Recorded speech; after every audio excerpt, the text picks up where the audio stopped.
Hello, Shoyan here.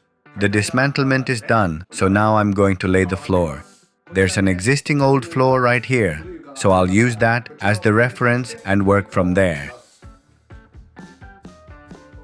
This time, I'm working on the floor of the newly added section. When building an addition like this, you have to match the floor height to the existing room. ここ高いやろ。両端は良かったんや、確か。ほら。こんだけ買ったんかったんするん。ちょっと高いね、これな。こんなんもう直しようがないんで、逆にここで合わそうかな。これで根建てんちゅうことや。で、コンパネが4部やけ。まあまあ。If the room is traditional Japanese style, lining up the kamoi height is tricky. But these days, like in this room, they just lay down tatami to get that Japanese look. So we no longer strictly match the kamoi or shiki heights to the old building. In the newly added section, I just adjust the floor beam height, and that takes care of matching the floor height. So the building is set up so that you can decide the floor height later on.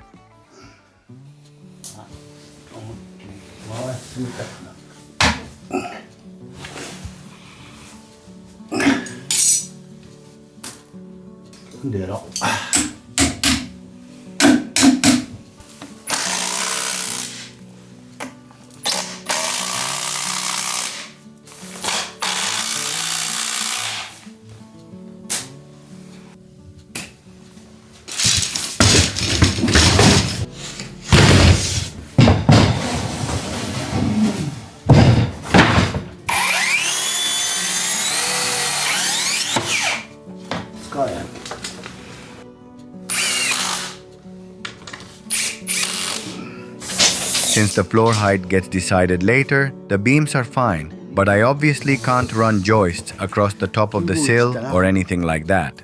For the newly added floor section, I installed the ledger boards that support the joists. I'm installing them beforehand, but as long as the construction doesn't cause the ledger boards to sag, it's actually fine to install them later. If the ledger boards are secured firmly, the beam height can be adjusted flexibly. I don't have to force the new sill to line up with the bottom of the joists.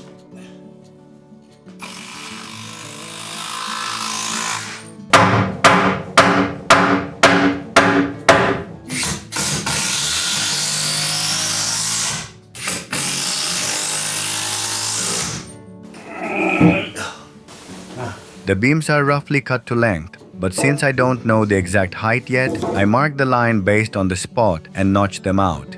In the addition, I'm running two beams across the 2300mm span, so the spacing is tighter than usual. That makes the floor really sturdy.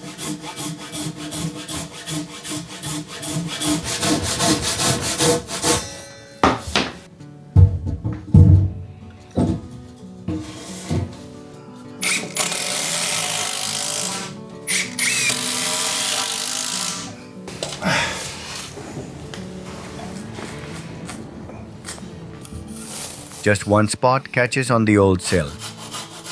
So I notch out that part of the beam and fit it in.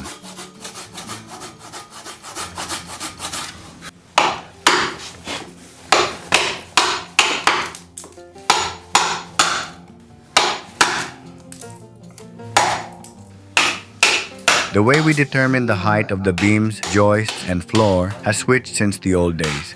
40 years ago, Japanese-style rooms were more common, so we used them as the baseline. For Japanese-style room floors, we laid the joist directly on top of the sill. We used that as the reference point and framed the hallway and modern-style rooms from there.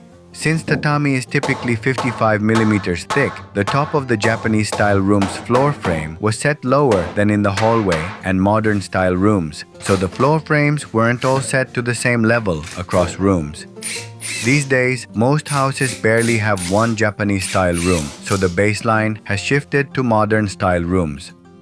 Back then, the floor frame in Japanese-style rooms sat lower, but with tatami on top, the finished floor ended up 30 to 35 millimeters higher than the hallway at the doorway. But these days, it's accessible. Any step can only be up to 5 millimeters.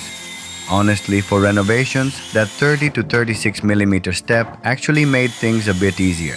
Even with 15 millimeter thick flooring, you could still lay a subfloor underneath. The step gave you some flexibility.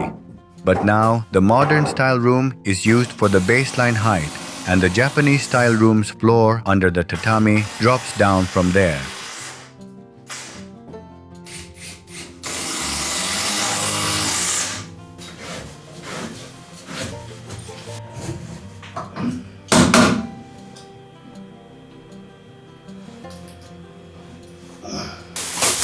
This room is going to be a tatami room, and I'm putting in insulation.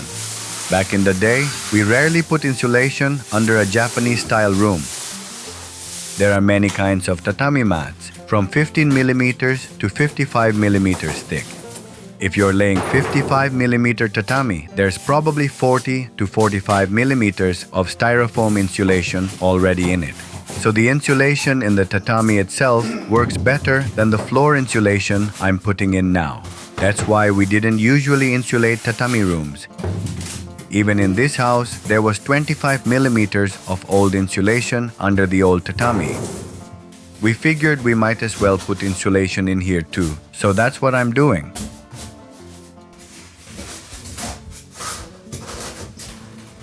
After the insulation goes in, I lay hinoki cypress structural plywood under the tatami. In the old days, we pretty much always laid 15 millimeter thick cedar planks. They shrank and created gaps over time, and people said the air coming up through the gaps was good for tatami and kept the moisture out. But when the tatami shrank and created gaps, wind would come up through them. So we'd lay down newspaper to block the draft. It's always better to have it laid tight.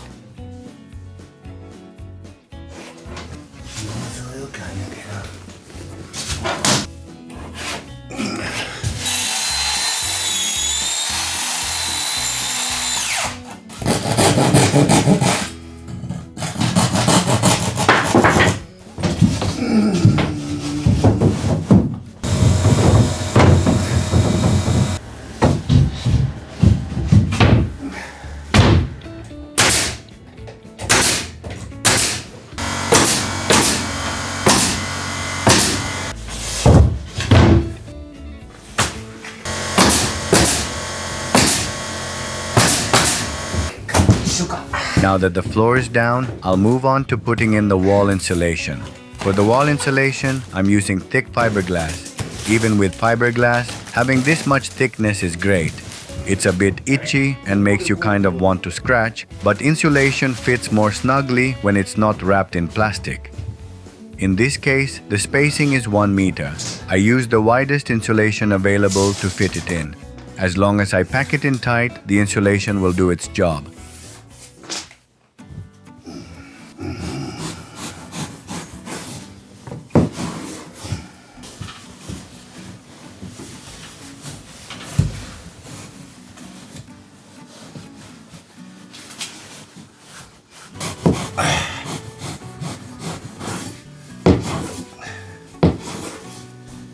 This time, I'm not doing air sealing. Even if I seal just the addition, it won't really do much because air sealing works when the whole house is wrapped up tight. Instead, I've left the attic open here to let air move through. That's actually better for the house.